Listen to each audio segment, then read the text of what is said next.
قیام اللیل کے دوران آیت پر اردو میں دعا کر سکتا ہے؟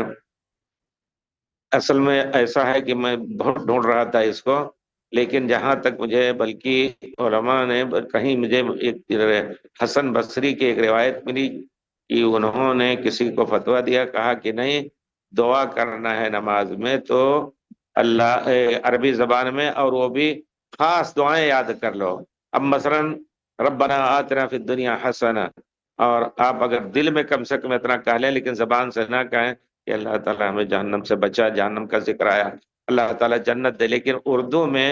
یہ دعا جو ہے کہیں نہیں ملا ہمیں کہ اردو میں دعا کرنا جائز ہے۔ آپ باہر ہیں، صلاۃ سے باہر ہیں، تو آپ اردو میں، انگریزی میں، جس میں چاہیں دعا کریں انشاءاللہ، لیکن نماز کے اندر ایسی دعائیں خاص یاد کر لیں جس سے آپ مطلب ہے کہ دعا کریں انشاءاللہ جامع دعا۔ ربنا آتنا فی الدنیا حسنہ وفی الآخرۃ حسنۃ وقنا عذاب النار رب اغفر لی ولوالدی ولمن دخل، یہ چیزیں ہیں اسی، رب ارحمہما کما ربیانی۔ 1 منٹ کے اندر آپ سیکھ سکتے ہیں ان کا ترجمہ بھی اور یاد بھی کر سکتے ہیں۔